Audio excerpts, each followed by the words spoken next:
Yo, what's up? Hi everyone, it's Tony again. So if you are watching this video, maybe you are a bit afraid or getting too tired of getting onto the main road and not finding other alternative car-free roads to commute to work, or simply just want to take the national cycle routes to relax during the weekend with your family.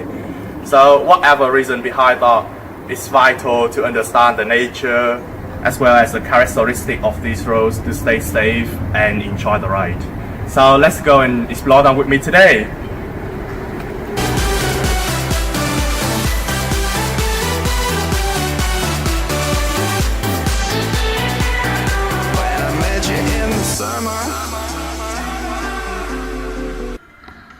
The first and also the most important thing is that you have to obey all the traffic rules as you do on the main road. Keep left all the time because you don't know what's gonna come up behind that curve. There may be another cyclist, a pedestrian, or even a dog coming out from there. You just never know. Next, stop at red light when shown. At this intersection, there are usually a lot of large trucks passing by, so for safety of pedestrians and cyclists, barriers and red lights have been installed and used when needed. Moreover, do not try to overtake when there is a solid line. This is more or less the same with the always keep left rule and don't cycle on the wrong side of the road. As most of these roads are really small, you have to give way when needed. You can see that if I just kept pedaling ahead and didn't give way to this old man, we may have ended up being stopped at the middle of the road, which might have led to unhappiness and even road rage as well. So the rules when cycling on the main road also apply here. Scan for 12 seconds ahead for any hazards and react accordingly. And there are many other rules that need to be followed as well. But to sum up, all these rules are there for a reason. So just don't try to break them and cause harm to yourself and other people on the road. So talking about the national cycle routes in particular, an interesting fact is that many of them are transformed from the old railway paths that are not in use anymore. So the elevation is not that steep, which makes it easier to have a smooth bike ride. You can even cycle with a fixed gear bike on these railway paths without sweating too much. However, you have to take extra care of the pedestrians because most of the national cycle routes are shared paths. When overtaking them, make sure the bell is pressed twice, which is also known as the ting ting. The bell is used in this situation as a signal that you are coming, so that the pedestrians make more space for you to overtake safely, and they also don't have to suffer from a sudden close overtake from behind. Nobody likes that feeling when a fast-moving object passing them close by. Trust me. However, due to a lot of personal reasons, sometimes a few people don't notice the bell ringing behind them. So that's when you have to slow down, raise your voice and say sorry when approaching them. And don't forget to say thank you upon having overtaken them as well. Raising hands to say thank you, like what you often do to the drivers on the road, is also fine. But many pedestrians don't understand what it means, so it's better to say thank you out loud. Okay, moving on next. Be ready for unexpected things to happen. The majority are off-road terrains, so you need to get prepared for a puncture that can happen at any time, especially if you are going with a road bike. Spare inner tubes together with tire levers and a mini pump are recommended, not only for these car-free roads, but also for any bike trips. The national cycle routes are not as well maintained as the main roads, so you should be aware of the bumps and humps, the boughs from the trees on both sides of the road, which sometimes may hit you on the head, or the flowers can make your legs itchy after scratching with them. And in this case, you may fall into the river if you don't cycle with care on that surface full of sand and rocks. A little of careless steering will result in a big consequence on this bad surface. Another thing you need to be careful of as well are other cyclists. A few of them don't know the rules, like these kids cycling on the wrong side of the road. Besides, other things that are likely to happen are no phone signal, GPS not working, the road is not on Google Maps, or simply a flooded road like this.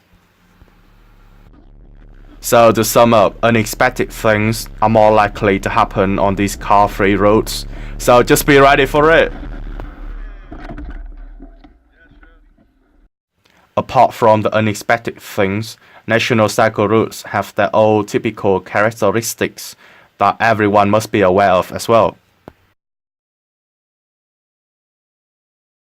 Firstly, it's common that on the way there will be a lot of tight space like these gates or fences that you need to squeeze through or sometimes have to stop completely and lift your bike over them. First, just don't feel surprised or shocked when coming across these. Sometimes you even have to queue up to pass through those gates. There's one more just over there. Yeah, good luck. Yo, Walding. Nitish, right here.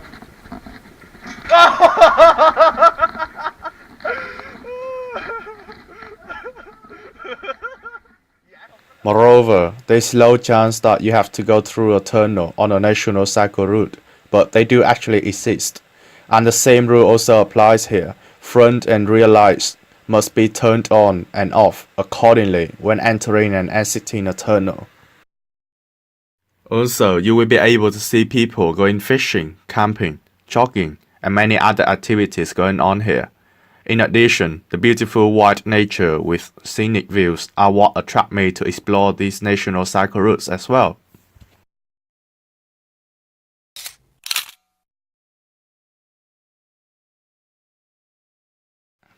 And most importantly, please be aware that if you are using the national cycle route to go from one town to another, you may have to go through some intersections with the main roads.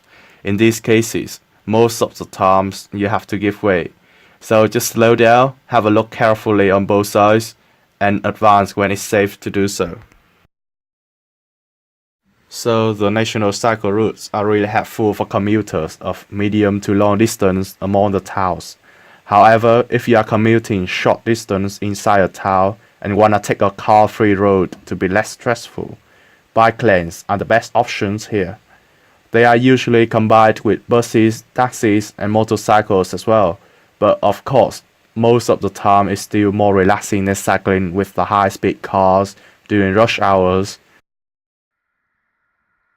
Sometimes you can see some bike lanes which are combined with the pavements as a shared path between cyclists and pedestrians, but you have to take extra care, especially when approaching pedestrians from behind to overtake them, as I have mentioned above.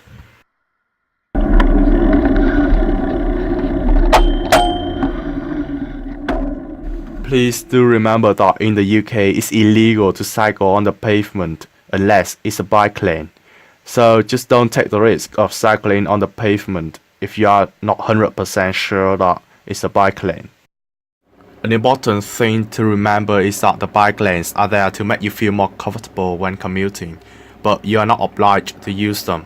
For example, if you find the bike lane a bit narrow with too many pedestrians, you may decide to get on the road to feel more relaxing than cycling on the pavement bike lane. Or sometimes the bike lanes are so rocky that your chance of getting a puncture is high, and again, of course, it's wiser to get onto the road. Or it can be because of the fact that the bike lane is a one-way road which takes more time to commute when you don't want to be late for work. In this case, I have to get onto the main road due to heavy snow on the bike lane. Hey, slowly again. So all in all, national cycle routes, bike lanes, and other car-free roads are built to help you have a hassle-free and more relaxing commute, but everything does have two sides. By knowing the characteristics of these roads deeply, you will feel much safer when commuting and be able to enjoy the ride. So hope you found the video useful and will be able to apply that into practice. If you have any questions, please comment down below. Otherwise, have a good weekend, commute safely, and I'll see you in the next videos. Oh, and don't forget to hit the like and subscribe buttons down below as well. Thanks.